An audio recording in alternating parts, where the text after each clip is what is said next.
Earlier on, when I told you what was coming up in the programme, I told you that we mentioned board games, and I'm delighted to say I've got Tristan Hall with me now, who's... I was going to say it's more than a hobby now. Well, how did it start, your interest in board games? Well, I've been interested in board games since I was a kid. I used to play all kinds of games growing up, and I guess I went through a bit of a hiatus as a teenager, and they weren't very cool, so I went off and did all the things other lads growing up do, and then got married, settled down, and sort of rediscovered it as a hobby in my 20s, and never looked back. I'm a fully immersed geek now. A geek, an official geek. An official geek. I can live with that. So, because we all play games as children, Snakes and Ladders, Ludo. So what, did you have to go around the board with that one? I think you did. And various ones like that. And then as you grow older, sort of games can become more complicated. I remember the last time I played one, long time ago, but it was like where you conquered the earth. You were in charge of an army, and it was a game whereby you... like Risk or something? That could have been it. Yeah. That could have been... I won! I never played after that. That was it. I can just say, I won Risk. I conquered the world. And that was... But games got more complicated, and now with computerized stuff, they seem even more complicated, and they have tables in the computer shop downstairs. They occasionally have a day playing games, and it's laid out, and there's millions of dice and all sorts of things involved. So recently they've got more complicated, or have they always been more complicated the older you got? I think complex games have been around for a long time. There's been war games going back up like decades that have been incredibly complex recreations of historical battles and things like that. But I think that games that are accessible to regular people who aren't interested in perhaps, living it. Yeah, reliving military history or whatever. Games have just really evolved, and they've really come along, and things have changed so much since when I was a kid, and the most popular games were things like Monopoly, which still sells enormously well, but it's not...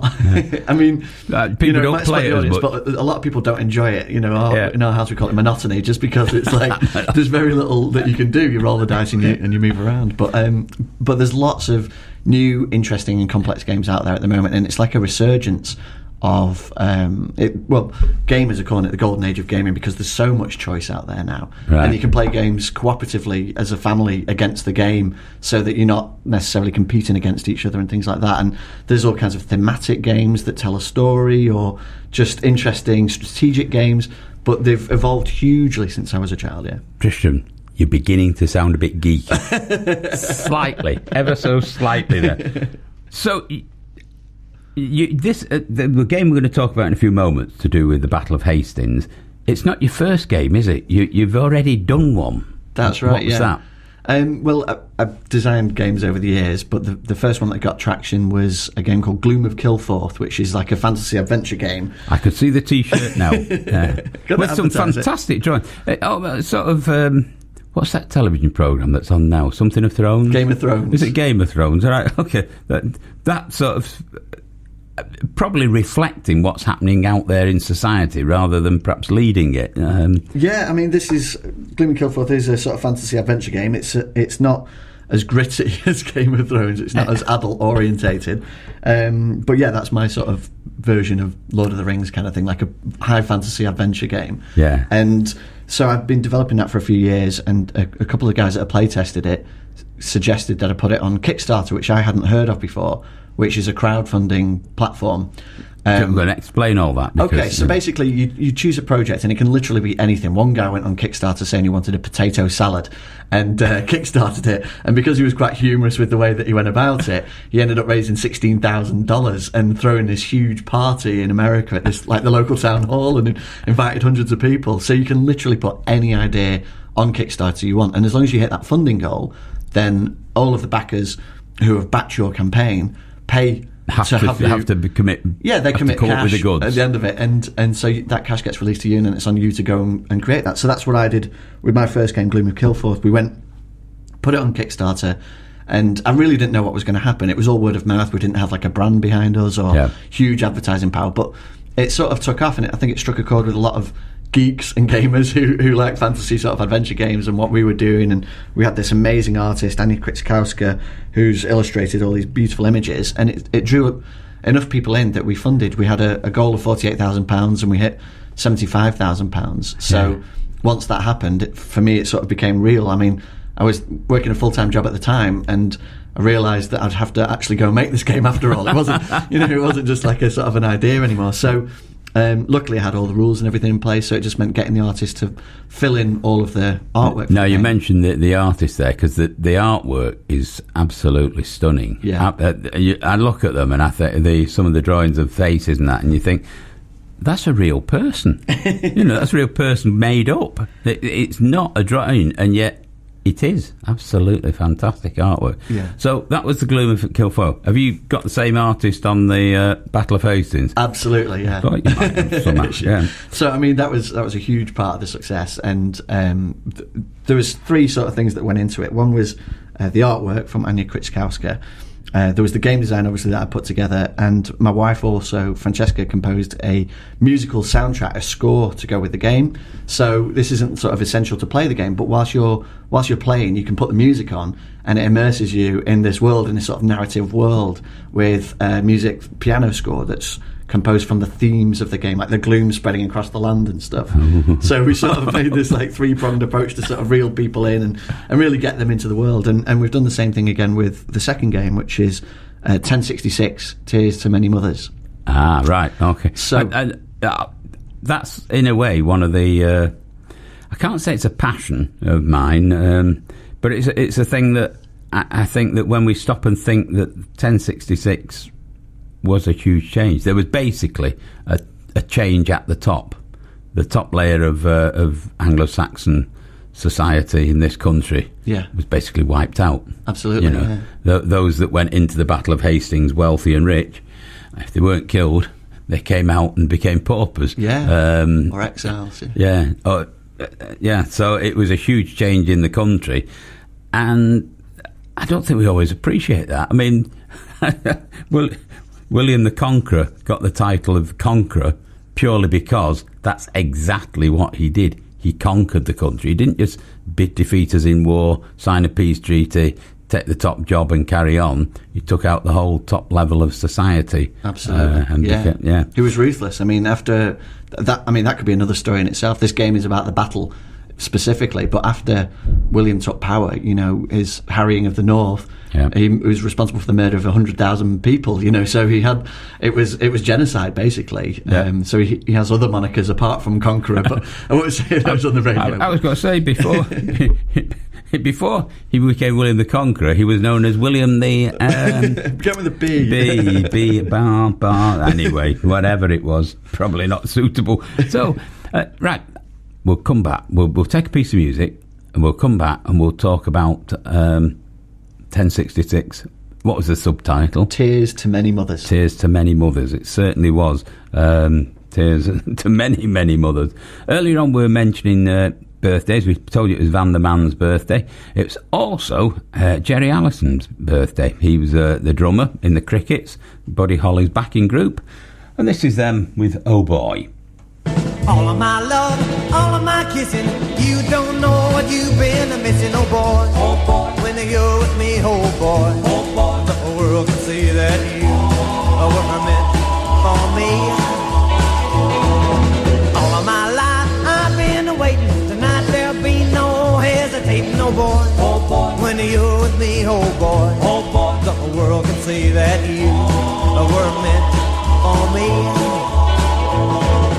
Stars appear and the shadows are falling, and you can hear my heart calling. A little bit of loving makes everything right, and I'm gonna see my baby tonight. All of my love, all of my kissing, you don't know what you've been missing, oh boy, when you're with me, oh boy, the world can see that you were meant for me.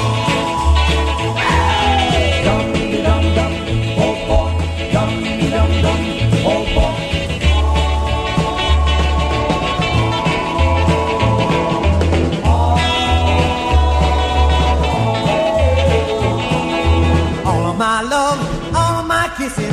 You don't know what you've been missing, oh boy. Oh boy, when you're with me, oh boy. Oh boy, the world can see that you were meant for me. All of my life I've been waiting. Tonight there'll be no hesitating, oh boy. Oh boy, when you're with me, oh boy. Oh boy, the world can see that you were meant for me.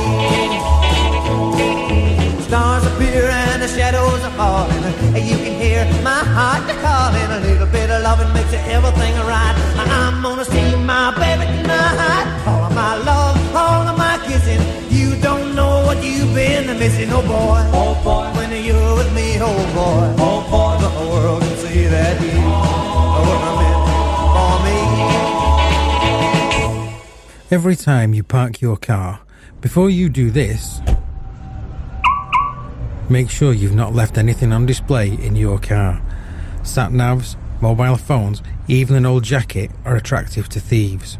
Take all your belongings with you when you leave your car. Remember, don't leave anything on display in your car. A message from Community Safety Services, helping to make one safer Oldham. Would you like to be a guest presenter for an hour? If so, Oldham Community Radio is giving you a chance to be. On Tuesdays from 12 till 1, we are inviting a different listener each week to play music from their personal collection and simply tell the listeners why they chose it. If you fancy it, then write to us at Oldham Community Radio, PO Box 997 Oldham, OL1 9EB, or email studio@oldhamcommunityradio.com. Tell us your name and telephone number, and we will get back to you and make the arrangements. We certainly do. And in actual fact, Tristan, a family connection with you there for our guest presenter slots. Your good lady, Francesca Hall, who was on the other week, and your late mother-in-law. Both excellent programmes, I hasten to add. But we'd better get back to what we should be talking about, which is, I'm talking to Tristan Hall, who's creator of fantasy game called 1066 Tears to Many Mothers, is the one we're going to talk about now. So why did you sort of pick on 1066, and what was it that you thought, I'll do something? Well, I think 1066 is one of those dates in every British school kid's minds. You know, when we were growing up, it's one of the things that was drummed into you at school, but it was also, for me, it was just like a really romantic idea, like this tragic king who, you know, the battle could have gone either way at any point, and it had knights and castles and horses and all the cool sort of action set pieces. You know, it would have made a great movie. And so I think it's one of those sort of conflicts as well that changed the course of history for hundreds of years afterwards, all in the space of one day. And so it was always stuck in my mind. And so the idea came about from the notion of these card games that millions of people worldwide play, where they memorise the names of Pokemons and Yu-Gi-Oh! And all these sort of imaginary creatures. Was, what about if there was a card game where people actually could play through a battle, like a historical battle, and maybe come away with a little bit of historical knowledge at the same time, you know, and so perhaps learn something. It's tapping into this sort of gamification and education thing that's quite a buzzword at the moment. Well, that's it. Learn by playing. Learn by play, yeah. And so that's a bit behind you, the thing. I wouldn't. What do you do next, though? I mean, I'm going to do a board game of the Battle of Hastings, and I mean, that's it. I'm stuck now. I did use that voice. Oh, sorry. Well, no, I mean, we're lucky enough. We talked before about, or I did, about the sort of golden age of board games and card games, and we're basically standing on the shoulders of giants at the moment. There's so many brilliant designs out there that you can sort of pick and choose the elements that you like and that you enjoy playing, or that I enjoy playing, and combine those together to create my own world or my own game. And in this case, I had quite a few ideas about how I wanted 1066 to work. So I just got scribbling onto blank bits of paper and trying to throw this thing together, and invariably the first couple of iterations of it are awful and don't work at all. So you sort of tweak and tweak until everything starts to fall into place, and eventually you come out with, hopefully, a sort of balanced game where both players have an equal footing. Have you got a group of friends that... Is that the end of that question? Finished the sentence. Have you a group of friends that you'd sort of sound out opinions or ideas? Yeah, I've got every week I meet with my friends who are gamers, and they come around to our house and we have a geeky game night on Thursday, Sacred Thursday game night. And luckily as well, because of the internet and being able to access people all over the world, there are playtesters for my games who are from Australia, America, China, and all over the place, who I can send files to. They play the game and then they give me their feedback, and so it's... So Francesca's very, very relieved. Well, at least it keeps me out of trouble. I'm not out on the streets. Yeah. No, I was going to say, the days of having to rely on your wife have gone, thank goodness. Yes, dear. So, you start to develop the game, and where are you up to in the is it finished? Is it... So the first game that we talked about, the fantasy game Gloom of Kilforth, that's finished now. That's actually been delivered. All of the customers who backed the game have got their copies, and they've been playing it, and it's been well received enough that I was able to do another Kickstarter. So a couple of months ago we ran a Kickstarter crowdfunding campaign online for 1066, and we made almost exactly the same figure. So we made another £75,000, which gave me enough to go into production with this one. So we're halfway through production, basically. All of the game's ready. We're just waiting for the artwork to come in, and once all the artwork is complete, which will be towards the end of this year, we send all the files to China to our factory, and then they ship them out to our backers worldwide. Right. Now, so, I mean, in front of you, you've got these piles of cards with absolutely stunning artwork on them. You just passed me a couple now. I mean, they oh dear me, Saxon Bloodlust, it's termed, this one. Action deal to... Hang on, I can't read it. Take my glasses off there. Deal to Darnage. Damage to an enemy in row 1. Each of these cards that you play has like an effect in the game, so you can use for example, that Saxon Bloodlust card. If you're the Saxons, you can play it and destroy a Norman card. Oh, right. I've just read the rest of it. It says they could pick up information here about the Saxon Bloodlust. Yeah.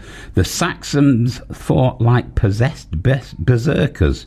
Berserkers, and their bloodlust ultimately led to their downfall. That's when they chased after him, isn't it? Absolutely, yeah. Broke the shield wall.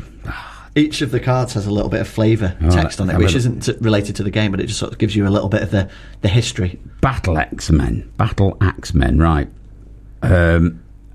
It's a bit small, the print, but I'll let you read that one, because I can't read it. Okay, axemen were the staple of Harold's army and struck fear into the heart of the Norman cavalry with their deadly two-handed axes. So these guys, these Saxon warriors, had these huge double-handed axes that could bring a horse down. No. And, they were absolutely fearsome warriors. So every sort of unit that fought at the battle, every event that happened, the arrow in the eye card, which, is a speculative event, but all of these things are represented in the game. Any sort of story or narrative vignette that you can think of about the Battle of Hastings, I've tried to include in some way through the cards and through the gameplay. I've just turned this card over. Let me pinch one of those. Yeah. Oh, right. You've got pictures on the back, or illustrations on the back. I'll call them pictures because they look almost like photographs of the battlefield. The one I'm holding here is the battlefield seemingly at the end of the battle. Yeah. There's a lot of red and a lot of bodies there. It makes the Somme look like a day out. Well, it was a bloody battle, There was at one point the bodies were stacked so high on either side of the battlefield they couldn't reach each other, so they had to stop and have a break for food. so that's another card in the game. Oh, right, okay. So you're at the stage you're virtually ready to go. Are you still looking for funding for it? What was it again? 1066 Tears to Many Mothers. So we don't. The crowdfunding campaign is over, so we've got the funds. It's definitely going into production. But if people, if people are interested and want to get a copy, they can still do that. So they can do what's called a late pledge. They just come to our website and pledge for a copy of the game. The website being Hall or Nothing Productions.co.uk. Your surname's Hall. Hall or Nothing. What was the Productions.co.uk. Hall or Nothing Productions. have you given up the day job now? That's the daydream to give up the day job. No, I'm a video producer by day, so that's my sort of bread and butter. But now that I'm freelance, which I went freelance this year, I get to devote more time to projects like this, which I'm very passionate about. Right.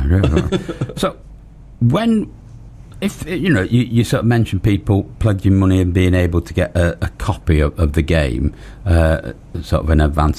When's it going to be in toy stores or computer shops or whatever? That's another dream as well, because of the sort of niche nature of these kinds of games. It's really hard to get them into Waterstones and places like that. So at the moment, my campaigns are sort of limited to hobby shops and online hobby shops. So it will be a print run of a few thousand rather than tens of thousands or hundreds of thousands. Yeah. So basically, people who are into gaming will be able to get it through their local stores, but the actual game will arrive early next year. So once all the files are sent to the factory in December, it'll be shipped out early next year. I mean, you're an artist. You showed me some of the cards before with the pictures, the illustrations. Fantastic. Quite a few. The original artwork, is it up for sale? Is it in people's walls, adorning people's walls, or what? It's funny you mention it, that we are going to do another Kickstarter for the art book. So it was my feeling that Anya Krikskowska, who did the artwork, should be recognised independently for her own stuff, because it has helped enormously to sell the games and to gain interest. So we are going to do a separate campaign which will literally just be for the art. So we're going to start with the art of the first game, Gloom of Kilforth, which is all the fantasy art with dragons and monsters and stuff, and then hopefully further down the line, if there's enough interest, we'll do one for 1066 as well. Yeah. How much work has she still got to do? Because you showed me a few cards that are awaiting completion. Everything's there, the information's there. They're just waiting the appropriate illustration on there. For this game, she's going to have a few more months' worth of work, but it's my intention to sort of have her spinning gold endlessly like Rapunzel locked away somewhere and just keep making games with her, because the quality's so high. I honestly believe that she's one of the best artists working in the world today. How much... You've imagine the game, you've produced the game, so pass me that card there, that top one there. So you then got this one, which is it's the Bloodlust one again. We're back with a new one here. Harold Godwinson. You're the one in the eye for Harold, King of England. What's your job, King of England? The only thing for I can't read it. Anyway, but so. You know what you want on that card. Yeah. How much guidance do you give her for the illustrations? Well, when we first started working together, I mean, it's going back 2 years now when we were designing the first game, I would give her a long list of paragraphs of description and detail about how I wanted the image to look, the pose it should have, and all that kind of stuff. But slowly, over the course of time, we've developed a shorthand, so I can deliver that information much more quickly, and I trust her much more, with her interpretation. So I bought some reference books which had clothing from the era and sent those over to her so that she could use that to draw the inspiration for the characters and stuff. Yeah. And so nowadays it tends to just be a paragraph of information about each card, and then if I don't like it, I'll suggest changes and stuff, but it's very rare now that I don't like the art, because she's so good, so talented. Yeah. Just how have you got Harold here? How have you got him dying? Is it one in the eye for Harold or chopped up? Well, historians are divided on this. I think the common consensus now is that he wasn't shot in the eye. But we've kept that card in there because we don't want to disappoint people who are looking for it.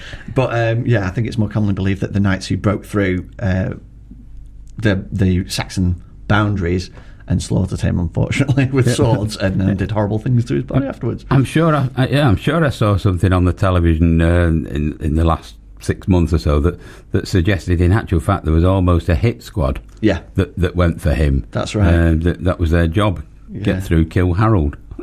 Yeah, and it was. I mean, one of the things about the battle is that at any given point, at any moment, it could have gone either way. There are I think 3 instances where William was unhorsed, and so the Normans thought that he was dead, and he had to get up and open his helmet and show, I'm still alive, keep fighting, otherwise they would have routed.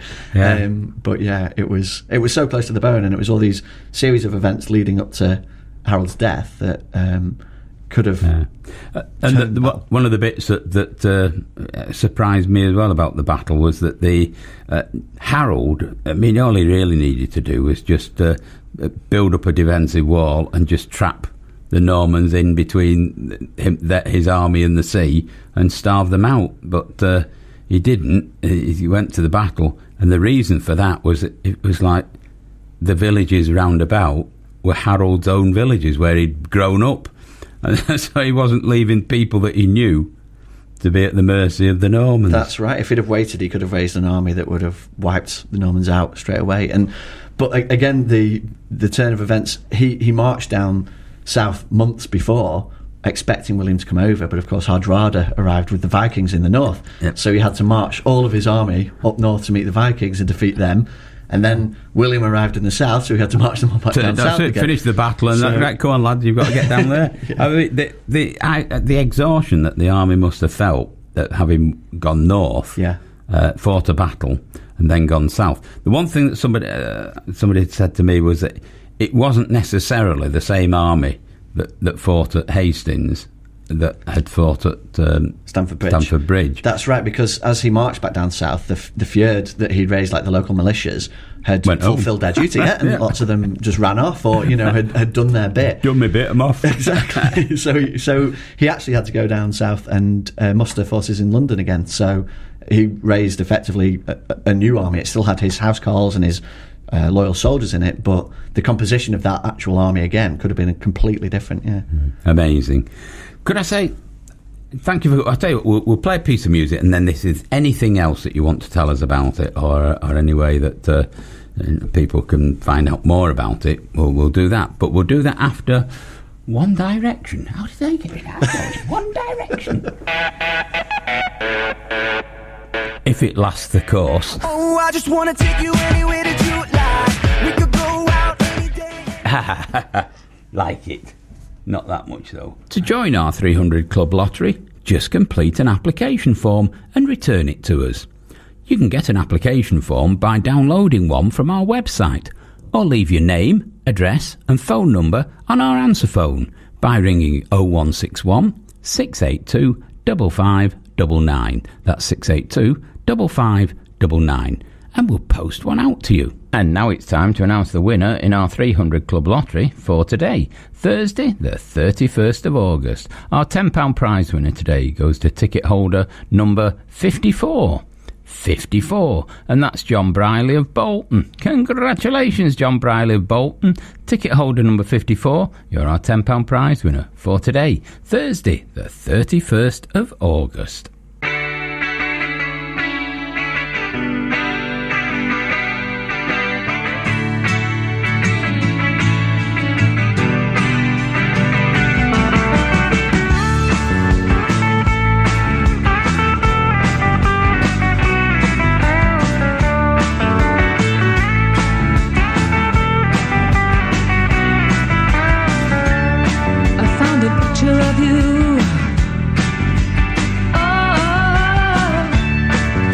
Hijack my world at night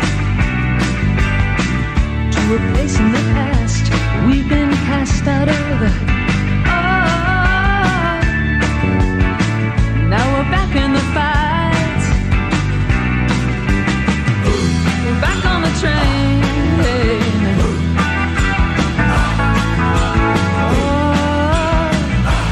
Back on the chain gang.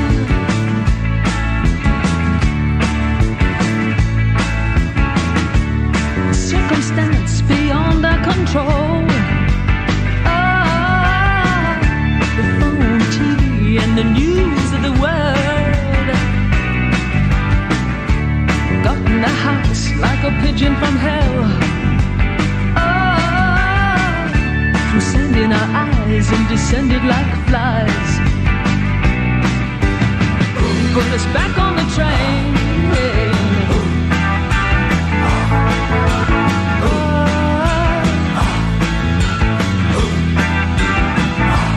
Back on the chain gang.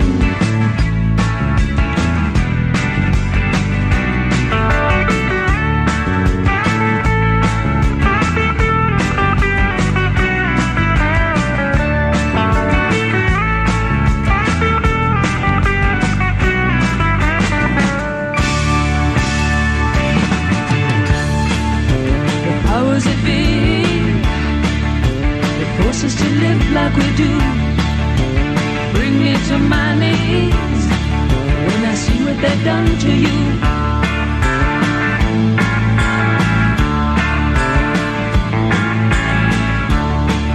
But I'll die as I stand here today, knowing that deep in my heart they'll fall to ruin one day for making us part.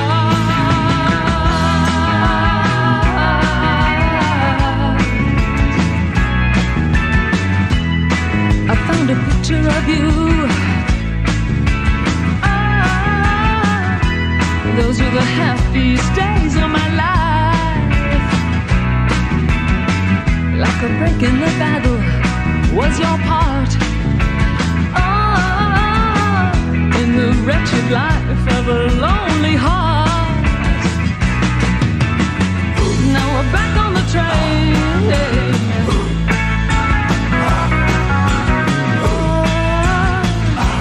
Back on the chain gang.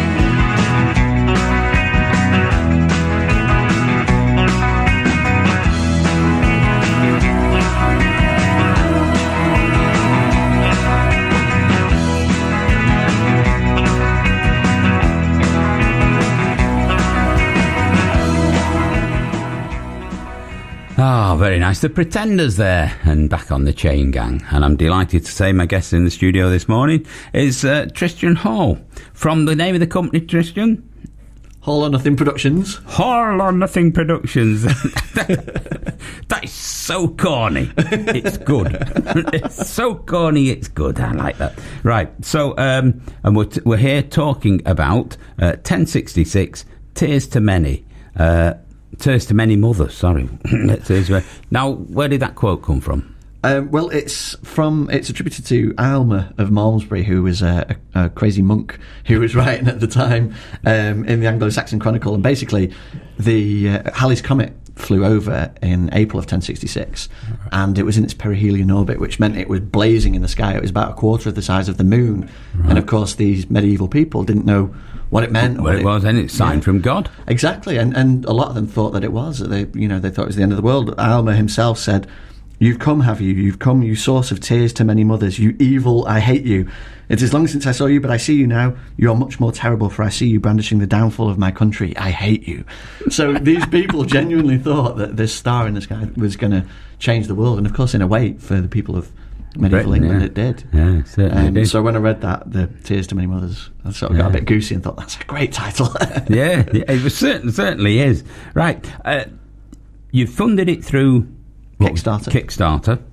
Beyond me. Don't ask me about it. Just basically, people say we'll give you money for that idea, and you'll. That's pretty much it. Do you have to pay them back? I pay them back a copy of the game. That's it. So they buy a copy. Effectively, almost ordering a copy in advance. Yeah. Right, smashing.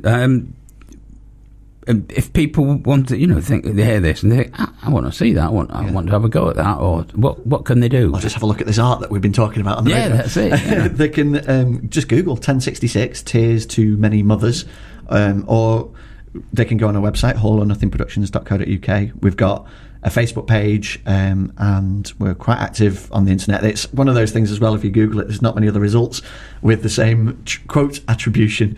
So by all means have people come and have a look, and if they are interested in a copy of the game, it's £25 and they can order that through our website. £25, that's not an expensive game. Well, our first game was £50. But you're going down market now, just into the hole. It's a smaller game, and it's one that you can sort of play in about half an hour, so on your lunch break.